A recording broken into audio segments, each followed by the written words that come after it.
Pascal. Pascal Siakam, a man who a year ago, we've talked about this, you couldn't stay on the floor, and yet in the games that mattered, game 1 and game 6, you were sensational. So how do you grow that much in such a short period of time, and what's it been like celebrating this with these men? Oh man, it's been an unbelievable experience for me, just learning every single day from these guys, and you know, this is my first rodeo, you know, being at this stage, and every single day, every single game in the playoffs, I keep getting better, I keep learning, I keep improving. It's just great, man. Amazing for Cameroon. You see the flag, and you know, Africa in general, to be here and be able to celebrate with these guys. Amazing. Congratulations. La radio qui vous parle de NBA, c'est Radio Off Basket. Le basketball, c'est mieux à la radio. Kawhi Leonard here, y'all. Thank you, Toronto and the whole country. We are world champions. New Balance, we got now. Let's get it. La radio qui vous parle de NBA, c'est Radio Off Basket. Le basketball, c'est mieux à la radio. La radio qui vous parle de NBA, c'est Radio Off Basket. Le basketball, c'est mieux à la radio. As I dribbled on the court in my head. Vous êtes bien sur Radio Off Basket. La radio qui vous parle de NBA, la radio qui vous écoute. Basketball, c'est mieux à la radio. Downtown, LeBron playing some defense, slapped it away, but at least you play defense for a portion of the game. Well, Dwayne Casey can talk all he wants. I think the biggest voice there, nice bounce pass from LeBron. The Kings with Smurf playing real basketball as Curry flips to the corner to DeRozan, and he knocks down a three. You could see the games would get a little heated late third quarter as Kyrie Irving slips one in, take 5. So we can see their best shots and we can see their best defense. And as Coach Casey said, you don't want to send the wrong message to fans around the world. Westbrook, And you're on Team LeBron. Harden on a step back three that came up short with Durant having a hand right in the face, and then Russell Westbrook was going to win his third straight All-Star Game MVP, and then out of nowhere, AD put on a show. Angeles during the season to be with his ailing father. He told me before the game that he hopes he can play well, and that will help This quarter so far only 13. That post as well. nice pass on the back door. All-Star game he's involved in. If he gets 2, he would not be allowed to play. How's that? I made that up. I like that. The next year he's suspended. Here's James. Yes. The goal is on Lowry. James for 3. First foul. Team's effort tonight. It's a fadeaway. I know a lot of kids gonna be practicing that all night long. Durant with a catch and shoot for 3. auctioned off to benefit the Flip Saunders Legacy Fund. Bienvenue à toute la famille du basketball. Merci les amis, merci d'être connectés. Vous êtes bien en direct live sur le parquet de la Radio Off avec Oncle Phil Basket comme à votre habitude. Des talk shows NBA, en veux-tu, en voilà, toute la semaine, 24 heures sur 24 sur cette radio qui a cette particularité qui est d'être donc une radio exclusivement dédiée au basket, dédiée à la NBA, en particulier au basket en général, avec Oncle Phil Basket bien entendu. Comme vous en avez l'habitude pour ce dimanche, c'est une émission spéciale BWB Basketball Without Borders 2019 dans Total Africa NBA comme tous les dimanches. Et puis dans ce Total Africa NBA, spécial BWB 2019, on en avait déjà parlé. On vous rappelle que ce BWB 2019 se déroule au Sénégal et on envoie un gros big up à tous nos fans qui sont du côté du Sénégal, qui vivent cet événement. En tout cas, ceux qui ont la possibilité de vivre cet événement en direct. En tout cas, c'est un réel plaisir. En tout cas, et on va faire le point dans le talk show de ce soir avec avec les interventions des interventions des personnalités emblématiques de la NBA, en tout cas du côté du continent, qui sont en ce moment du côté du Sénégal, bien entendu, avec juste par le biais de notre correspondante.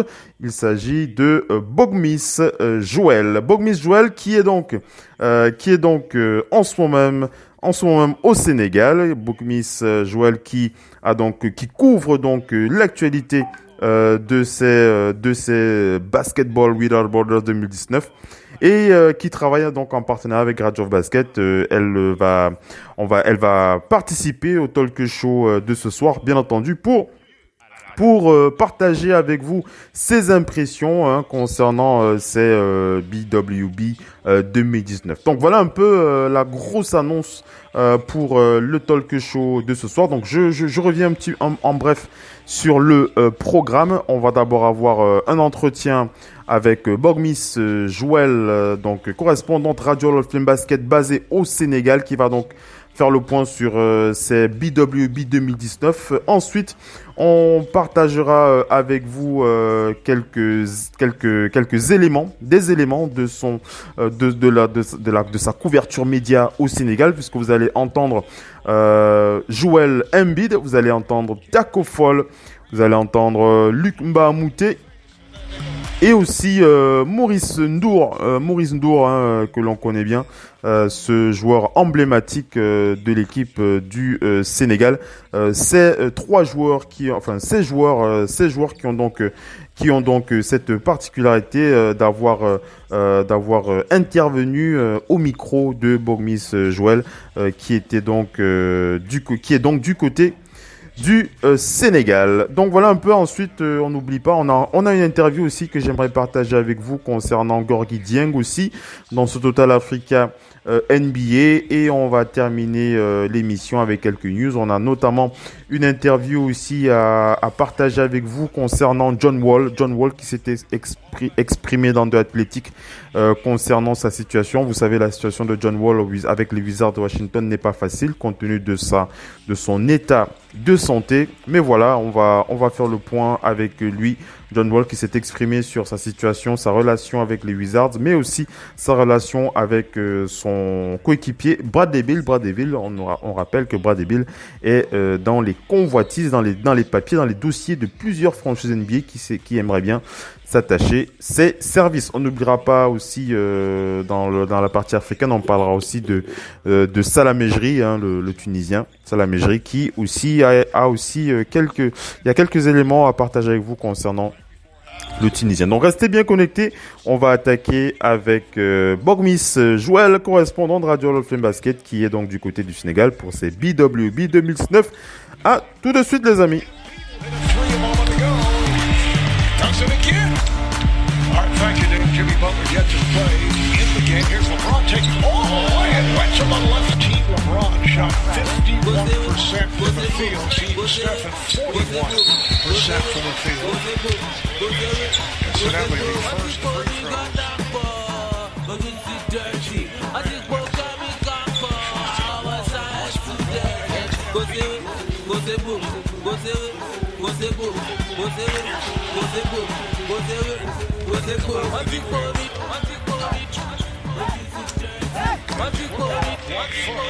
Particularly in college. They took away the dunk. They took away the dunk. Consistently in the NBA. That guy who...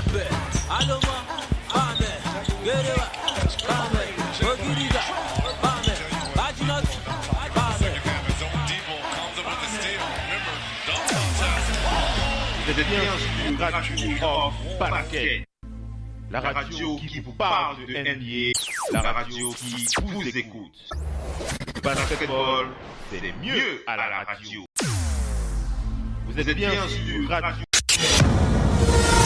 La radio qui vous parle de NBA, c'est Radio of Basket. Le basketball, c'est mieux à la radio.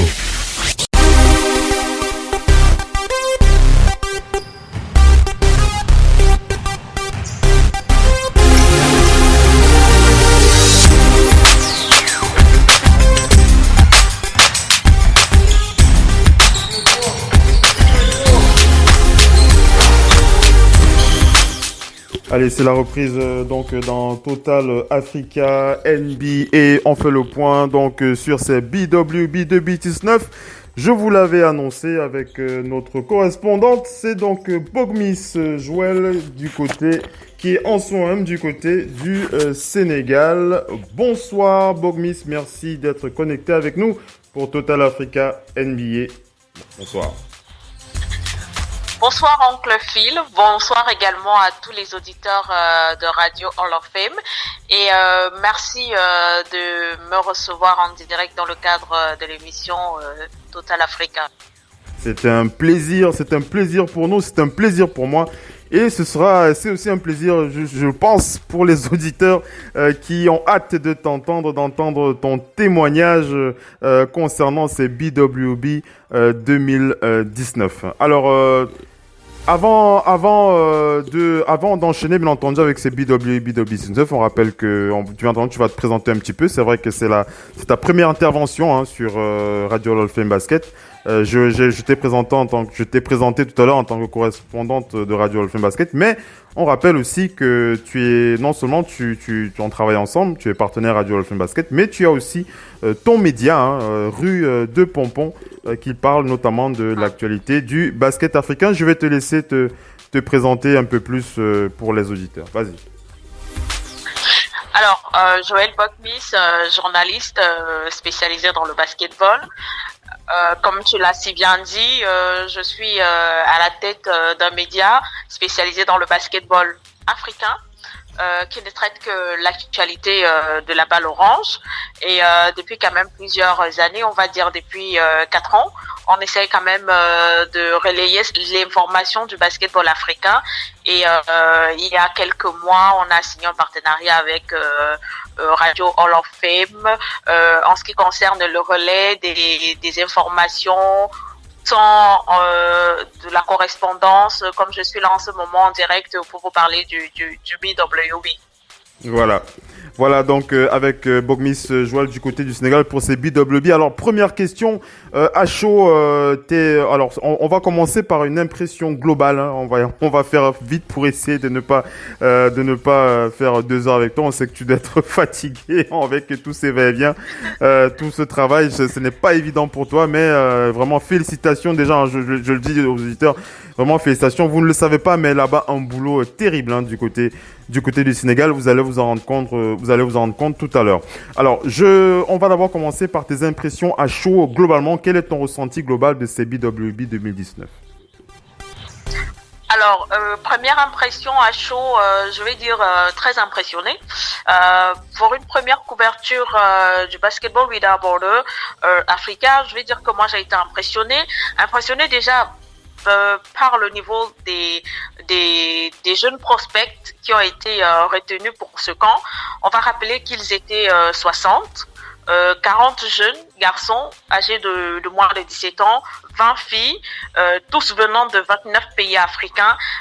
Et pendant 4 jours, ils se sont mesurés entre eux. Et puis, on a quand même pu détecter de nouvelles stars de la balle orange, tant en Afrique que même en NBA. Et je crois que le discours d'Adam Silver, de Amadou Gallo-Fall, vice-président de la NBA Afrique, l'ont clairement démontré qu'en fait que l'Afrique a un énorme talent et avec des joueurs stars qui étaient présents à cette BW tels que Joel Embiid, Chris Bosh, Taco Fall, Luc Richard, Mouté. Ils étaient une pléiade de stars de la NBA présents à Dakar pour ce camp annuel. Je pense que les jeunes ont beaucoup appris tant auprès de ces joueurs stars que de ces coachs qui ont été triés sur le volet par la NBA, tant également auprès des coachs qui sont venus de toute l'Afrique et même des États-Unis et même ceux de l'Europe qui étaient là. Donc je pense que c'était plutôt une expérience enrichissante pour les enfants et bien évidemment aussi enrichissante pour nous qui sommes des journalistes. Ça nous a permis de voir un peu un volet qu'on ne connaissait pas de la NBA. Je pense que ça quand même c'est une expérience que chaque jeune basketteur en devenir devrait vivre, et je crois qu'à partir de là, il aura un peu un regard sur ce à quoi peut ressembler le basketball de haut niveau. Ouais. Alors, une question déjà, on en a passé l'impression globale. Concernant le dispositif mis en place par la NBA, c'est BWB 2019, le dispositif NBA en Afrique, si tu devais en parler, ça ressemble à quoi globalement pour les auditeurs? Comment est-ce que tu peux leur décrire cela? Essaye de nous en parler un petit peu. Quand vous parlez de dispositif, vous parlez de dispositif à quel niveau? Tout ce qui est logistique, sécurité, tout. Ton impression par rapport à tout ça? D'accord. Ok. Alors, pour moi, je pense que le dispositif, il était au top. La NBA a mis les petits plats dans les grands. On va le dire ainsi. Dakar, vous savez, en l'espace de 4 jours, a accueilli, la crème du basketball mondial, puisque Adam Silver était là, on avait toutes les grandes stars qui étaient là, Masai Ujiri, Joel Embiid et tout. Donc, je pense qu'il y avait un très grand dispositif. Cela s'est fait même ressentir au niveau de l'aéroport, parce que quand vous atterrissez au Sénégal et avant la tenue même du camp ou pendant la tenue du camp, il y avait, n'est-ce pas, des personnes qui ont été postées au niveau de l'aéroport, qui étaient là avec des pancartes inscrites basketball without borders. Ils étaient là juste pour des personnes qui venaient pour ce camp. Ça pouvait être des jeunes experts, ça pouvait être des coachs, ça pouvait être des stars là, ou encore même des joueurs, parce qu'il y a certains Sénégal, juste par curiosité, pour voir à quoi ressemble le BWB. Donc, et maintenant, au niveau de la sécurité, je crois que la sécurité était vraiment mise tant du côté de Salé, au siège de l'NBA Academy Africa, au Dakar Arena aussi, c'était très filtré, tout le monde n'avait pas accès. Il fallait justifier de ce que vous devez être à l'intérieur. Oui. Eh bien, si vous étiez monsieur ou madame tout le monde, voilà. Après, maintenant, il y avait une rangée, ou du moins des gradins qui étaient réservés pour le public, d'autres gradins réservés pour les campeurs et pour les joueurs stars. De l'autre côté, qui étaient réservés pour les journalistes, les anciens joueurs et tout. Mais c'était quand même ouvert. Une fois que vous étiez du Dakar Arena, vous aviez la possibilité de discuter facilement avec un joueur NBA. Oui. Que vous soyez journaliste, que vous soyez campeur, que vous soyez monsieur ou madame tout le monde, donc c'était plus facile. Mais il n'y avait pas un dispositif, il n'y avait pas un garde du corps pour vous, il n'y avait pas un garde du corps pour te dire non, t'approches pas. Le Dakar Arena est situé, on va dire, à quelque chose comme 40 km de la ville de Dakar, donc ce n'est pas très facile pour la population qui vit au centre-ville de s'y rendre facilement. Oui. Alors, passons donc maintenant aux joueurs proprement dit. Hein. Tu, comme je l'ai dit en début de talk show, tu réalises un travail énorme du côté du Sénégal en ce moment. Entre 13 interviews avec ces personnalités, ces joueurs emblématiques de la NBA. On va passer tes extraits tout à l'heure après cet entretien, mais j'aimerais avoir ton avis global pour ton impression globale par rapport à cet entretien, en dehors bien entendu des questions que tu leur as posées, ce que tu ressors un petit peu de tes différents entretiens. J'aimerais commencer par le plus grand, tout simplement. Je vais commencer par le plus grand. Je fais exprès, hein, parce que ce joueur, Tacko Fall, c'est une véritable, je vais pas utiliser le terme ovni, mais c'est au niveau de la présence de l'homme, je ne me suis pas encore mis à côté de lui, mais je ressens déjà la présence de l'homme qui déjà au niveau de son physique dégage déjà quelque chose d'impressionnant. Au niveau de son basket, il a du basket. On l'a vu en Summer League, très bon en Summer League. Mais ce n'est pas fini pour lui. Il va encore se battre pour les dernières places, ce 15e spot du côté des Celtics de Boston. Toi qui as approché Tacko Fall et qui l'a interviewé, quel est ton ressenti après cet entretien avec Tacko? Alors, Taco Fall, pour m'être entretenu avec lui, on va dire à plusieurs reprises, je vais déjà dire que le géant sénégalais, c'est quelqu'un de très sympathique, très ouvert, et quelqu'un qui sait vraiment qu'il et qui s'ouvre contre à ses frères africains. Et moi, ce qui m'a le plus captivé, c'est qu'on voit un jeune qui est parti de son pays il y a 7 ans, qui avait la rage de devenir quelqu'un quand même connu le plus gros échec de sa vie pendant la draft 2019 de la NBA au mois de juin dernier, parce qu'on rappelle qu'il n'a pas été drafté. Donc je pense que c'est les qui on puisse découvrir un côté de Taco Fall qu'on ne connaissait pas. Donc je crois que cet échec-là l'a permis de se remettre au boulot, et puis la suite, tout le monde la connaît. Il a explosé les compteurs pendant la Summer League, donc il y avait de quoi que Boston lui propose un contrat, même s'il est partiel. Et je crois qu'il est plus que déterminé à être le 15e joueur de Boston. Ça, il le sait. Je crois que c'est l'une des raisons pour lesquelles il a dû décliner la proposition de l'équipe nationale sénégalaise de basketball, parce que il doit être en forme pour pouvoir occuper sa place au sein de l'équipe. Et là, c'est ce qui explique le fait qu'il ne pourra pas jouer la Coupe du Monde avec le Sénégal, parce que il doit encore travailler pas mal de choses pour pouvoir être en forme, puisqu'il faut rappeler qu'il a un exhibé.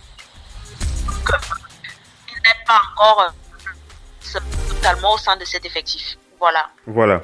En tout cas, comme tu l'as dit, on va rester coincé, collé aux actualités de ce joueur Taco Fall, hein. C'est une personnalité vraiment attachante, au-delà de son physique, de son caractère et aussi de son talent. On va rester connecté à son actualité. En tout cas, nous, je te souviens en off, on en avait déjà discuté. On pense vraiment que Taco Fall a un grand avenir en NBA. Hein. Je pense que toi aussi tu le penses. Exactement. Je pense que c'est un basketteur qui a un très grand avenir, mais aussi il impressionne pas mal de gens déjà, comme vous l'avez dit. C'est le géant sénégalais. Déjà sa taille simplement fait parler de lui. C'est-à-dire que il est grand, je vais dire, il est très grand, on va le dire ainsi. Il a une envergure que on n'avait plus revue en NBA depuis plusieurs années. Avant le début de la Summer League ou même avant le début de la draft, beaucoup s'interrogeaient sur sa mobilité.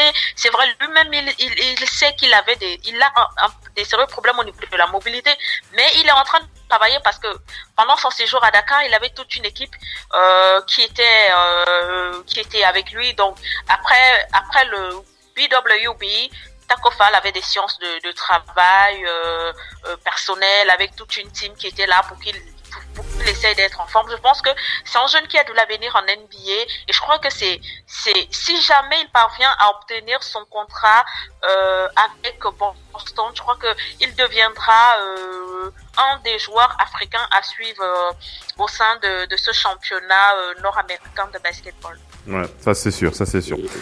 Restons avec le Sénégal encore un petit peu pour parler de Maurice Ndour.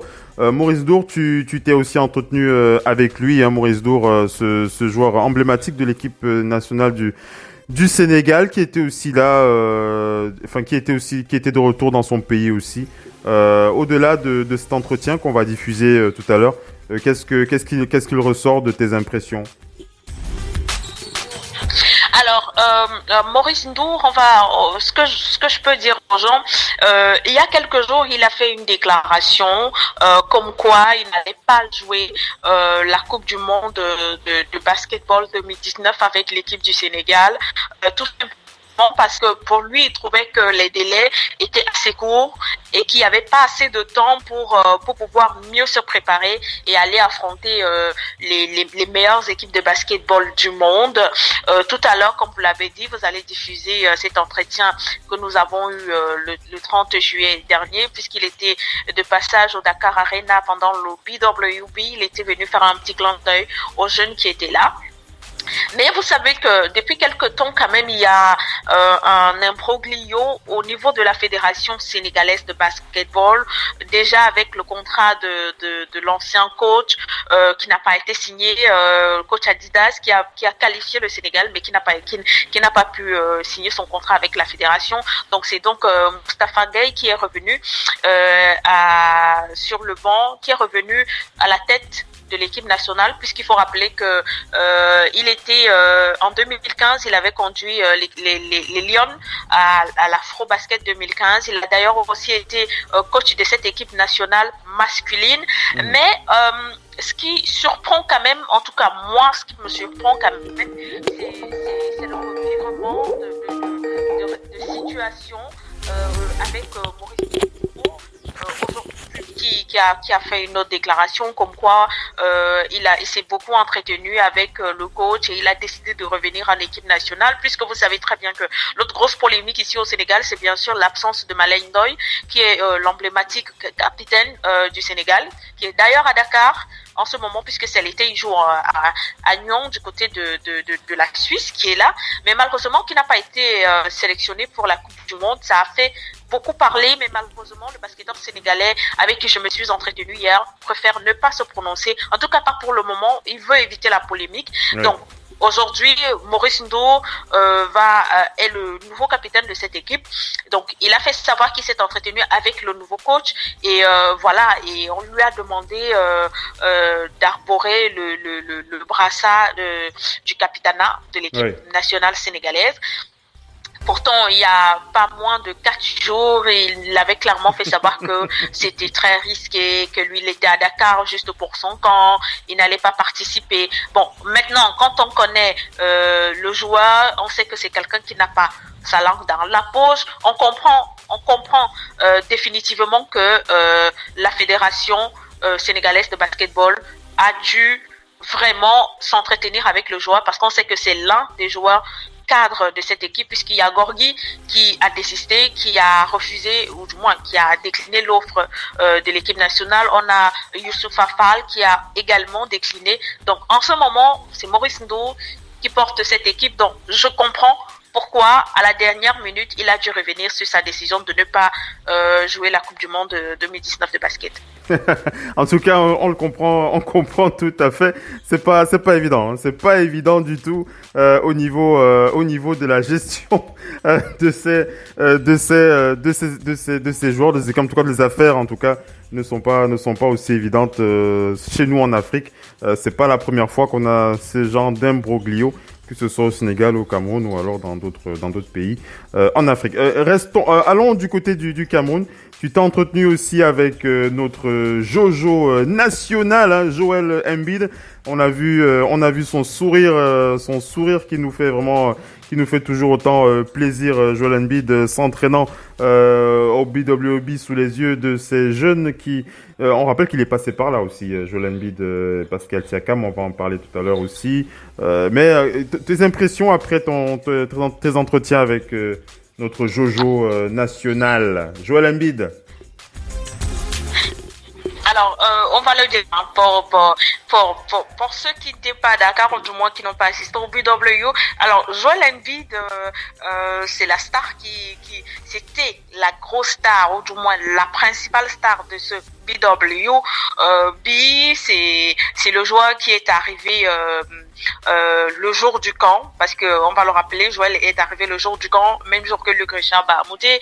Alors, vous savez très bien que Joel Embiid traîne toujours avec lui une grosse délégation entre garde du corps, du personnel, la famille, les amis et tout. Donc, il est arrivé.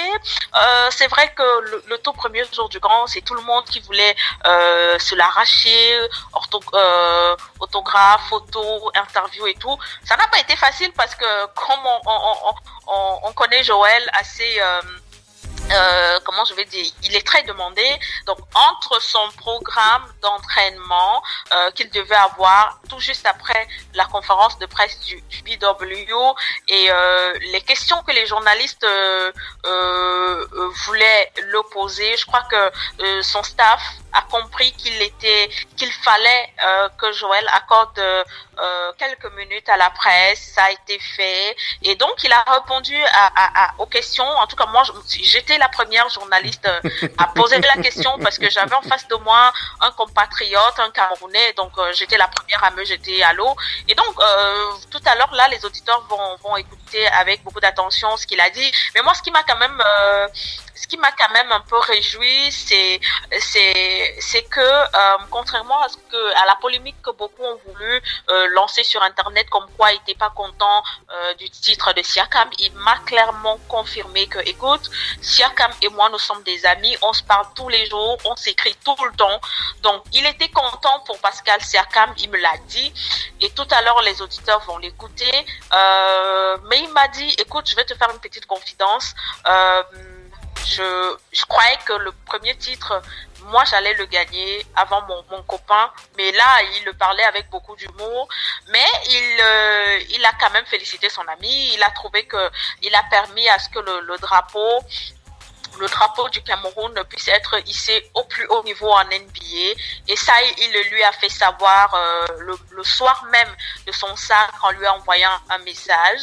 Et voilà, il a tout simplement dit que vivement maintenant que la nouvelle saison commence. Et puis après, lui, à son niveau, au niveau de Philadelphie, vont également essayer de tenter de sauver la face après avoir été éliminé en demi-finale par Toronto. Mais je peux vous dire que c'était un Joël plutôt très détendu qui a parlé malgré le fait que il était très sollicité et puis son staff n'était pas très d'accord pour des interviews. On va dire quoi, c'était la star qui avait un programme vraiment très chargé pendant ce BWB. Et on va terminer avec, ce sera l'avant-dernière question avec Lungba Mouté. Lungba Mouté, ce compatriote, ce joueur qu'on ne présente plus, hein, une carrière extraordinaire, mais qui n'est pas terminée. Luc te l'a dit. Ton impression par rapport à Luc, est-ce que tu as vu un Luc optimiste? Est-ce que ton ressenti, c'était un Luc optimiste? Est-ce que c'était un Luc Mouté heureux? Ton ressenti après ton entretien avec Luc? Écoutez, Luc Richard Mouté reste égal à lui-même, c'est-à-dire c'est le joueur qu'on a connu en 2003 ou en 2007 ou en 2010. Il reste égal à lui-même. Je vais dire que sa venue au BWB, c'était une bonne chose parce que, en tout cas, ça a permis à nous, les journalistes, d'en savoir un peu plus sur son avenir, parce qu'on sait qu'en ce moment, c'est la période où les joueurs changent de club, d'autres signent dans de nouvelles franchises. Et lui, pour le moment, on sait très bien qu'il a été blessé, il s'est fait opérer. Donc pour lui, il est en fin de convalescence. Donc pour le moment, lui-même dit qu'il ne sait pas où est-ce qu'il ira jouer la saison prochaine, parce que il ne s'est pas encore totalement remis. Mais bon, il reste toujours ouvert à d'éventuelles propositions, mais ce n'est pas pour autant qu'il est pessimiste sur sa carrière en NBA, non du tout. Il reste d'ailleurs très pourra revenir, mais pour revenir, il faudra qu'il ait une santé de fer, parce que pour le moment, lui-même, il a reconnu qu'il n'était pas encore totalement en forme, puisque son opération lui demandait plusieurs mois de récupération, et après, maintenant, il y a de la rééducation, mais il nous a quand même fait savoir que il avait recommencé les entraînements il y avait quelques jours. Je crois qu'en ce moment, il est en séjour au Cameroun, donc il est juste là pour se ressourcer. Après, il va devoir entrer aux États-Unis pour reprendre les entraînements. Donc je pense que Luc Richard Mouté, même si il ne nous revient pas en NBA cette saison, je crois qu'il a encore ses chances de jouer à ce niveau. Si peut-être c'est la fin, pourquoi ne pas signer un contrat comme d'autres l'ont fait, Boumtje qui travaille aujourd'hui avec les Sixers, Boniface Ndong, le Sénégalais, qui lui aussi va s'engager, ou du moins s'est engagé avec une franchise en NBA. Donc, je pense que ce n'est pas encore totalement fermé pour lui, mais pour le moment, je dirais que c'est un peu tôt de dire que, écoutez, la saison de Luc Richard Mbamute, elle est déjà terminée. Non, je pense pas. Je crois qu'il a encore la force et il a encore la force et comment je vais dire le physique qu'il faut pour jouer au moins encore pour 2 ans en NBA avant de commencer à songer à sa reconversion.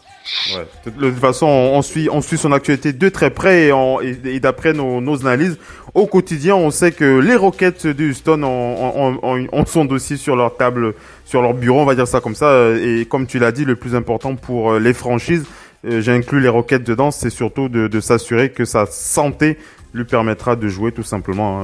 Mais ce qui est certain, c'est que le pédigré de Luc ne souffre d'aucune contestation. Luc Mbamute qu'on ne va pas représenter ce soir. On va pas, vous savez de qui on parle. Voilà globalement, on va passer tes audios, les interventions de ces joueurs, de ces personnalités avec Bogmis. Joël, mes dernières questions. Si là je te laisse le loisir de t'exprimer sur un sujet en particulier pour la fin de cet entretien. Alors, moi, le dernier point que je vais exprimer avant de clôturer cet entretien, ce sera le parcours des Camerounais à ce BW. Écoutez, moi, j'ai été bluffé, impressionné, parce que il faut rappeler que on a sur nos 4 participants, on a eu 2 garçons qui ont été retenus dans l'équipe All-Star, le jeune Salah Cham Vianney qui joue à Onyx et puis le jeune Goufangue Simo qui joue à Vogt. Oui. Les 2 nous viennent de Yaoundé. Je crois que c'était quel âge à peu près encourageant de voir que, écoutez, devant tous ces joueurs NBA et anciens joueurs NBA et ces coachs encore en exercice et les anciens coachs aussi, et avec tout le collectif des coachs africains qui ont été invités, qu'on puisse retenir au moins 2 Camerounais dans l'équipe All-Star, comme ça a été le cas avec le Sénégal qui a eu 3 joueurs All-Star. Je crois que ça veut dire que le Cameroun aujourd'hui est une destination du basketball. La preuve, en ce moment, il y a une grosse délégation de la NBA qui est en train de se diriger à Yaoundé. On a déjà d'abord Siakam qui est là pour son camp. Après, on a Masai Ujiri qui viendra pour le Giants Africa. Je pense que là, il fallait quand même soulever ça. Mais à côté, moi, j'ai mon coup de cœur de ce BW, qui est le jeune centrafricain, un jeune centrafricain ou du moins le seul, qui a participé à ce BW. C'est un jeune qui a été repéré dans un village lointain, en RCA, qui a été, on va dire quoi, adopté par son président. Et ce dernier, lui a pris une chambre, au palais Omnisport de Bangui. Donc ce jeune habite là-bas depuis 2 ans, seul, loin de ses parents, loin de sa mère, son père, et tout le monde, ses frères. Il vit là, il va à l'école et il joue au basketball. Donc il est venu au BW pour montrer en fait qu'en Centrafrique, on peut avoir des jeunes joueurs comme Arcel Van Scheidegg, aujourd'hui qui est devenu l'une des coqueluches du basketball africain du côté ici même à la NBA Academy, et qui va jouer l'année prochaine en NBA avec New Mexico. Donc voilà un jeune qui m'a été présenté par Joe Tumu, qu'on ne présente plus en Afrique, qui m'a dit: Joël, ce petit garçon centrafricain, il faut avoir un œil sur lui parce que je peux te dire que dans 2-3 ans, il va exploser. La preuve, il a terminé dans l'équipe All-Star du BWB. C'est pour dire qu'en Afrique centrale, on a du talent. Et maintenant, quitte à ce que les personnes qui sont en charge du basketball puissent mieux développer la chose pour que de plus en plus, on puisse avoir des jeunes qui participent à des camps tels que ceux de la NBA et puissent avoir un jour la chance d'obtenir des bourses ou alors d'intégrer des institutions telles que la NBA Africa Academy ici au Sénégal. Ouais. En tout cas, tout ça, c'est vraiment passionnant, hein, vraiment passionnant. Je pense que les auditeurs, ils vont continuer à passer une belle soirée parce qu'après ton intervention, ils vont écouter tes interviews. Vraiment. Vraiment, merci infiniment, Bogmis. Alors, je rappelle aux auditeurs, Bogmis Joël, partenaire à Dual of Fame Basket. Je t'interpelle, Bogmis, comme ça en direct. C'est un réel plaisir de t'entendre. J'espère qu'on aura d'autres occasions pour t'entendre nous raconter d'autres aventures basketballistiques. Ok. Un réel plaisir. Ouais, ce sera le cas avec l'Afro-Basket. Oui, ce sera le cas avec l'Afro-Basket qui commence dans quelques jours ici à Dakar, Afro-Basket féminin. Donc oui, avec plaisir. Je crois que les auditeurs pourront me réécouter dans quelques jours pour faire de temps en temps le point des matchs de ce championnat d'Afrique dames qui commence bientôt. Super. Merci Bogmis Joël. C'était donc Bogmis Joël depuis le Sénégal pour les BWB. Et elle vous l'a dit, elle va courir aussi cette compétition avec l'Afrique, avec l'Afro Basket. Voilà, c'était un appel Skype d'autres panélistes. Bogmis, merci d'avoir été connecté avec nous. Tu passes une excellente soirée. Essaie de te reposer un petit peu et puis on se dit à la prochaine. D'accord, merci à vous et bonne soirée à tout le monde. Voilà, merci. C'était donc Bogmis depuis le Sénégal, Bogmis Joël, je vous l'ai dit, Bogmis Joël qui était donc avec nous pour parler des BWB 2019. On va attaquer avec la deuxième partie de ce talk show avec les interventions de Luc Mbamouté, Joël Embiid, Taco Fall et on n'oublie pas Maurice Dour, ce sera au micro de Bogmis Joël que vous avez entendu tout à l'heure. Restez bien connectés. À tout à l'heure. Donc c'était donc la première partie que l'on clôture. Merci les amis. À tout à l'heure.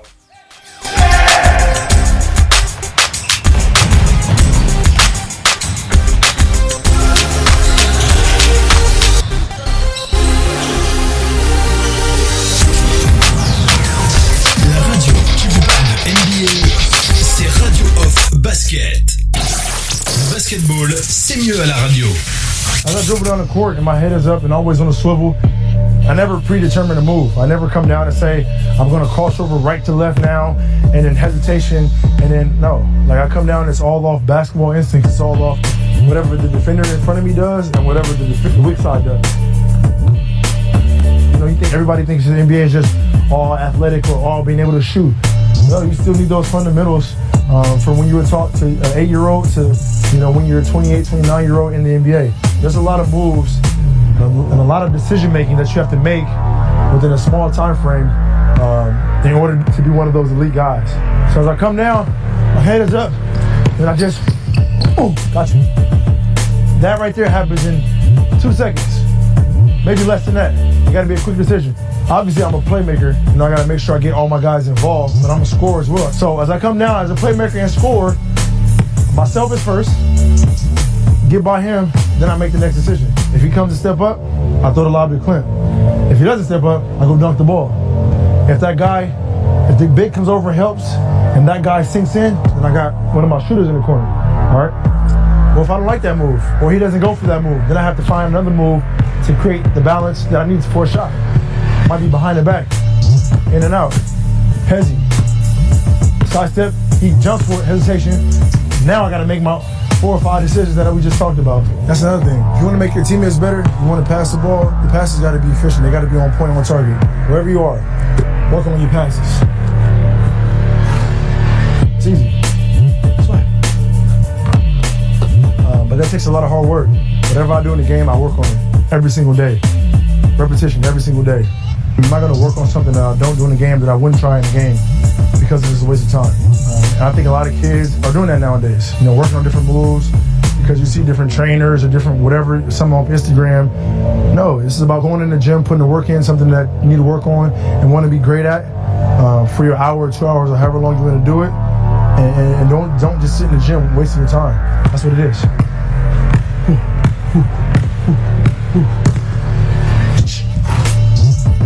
Yeah.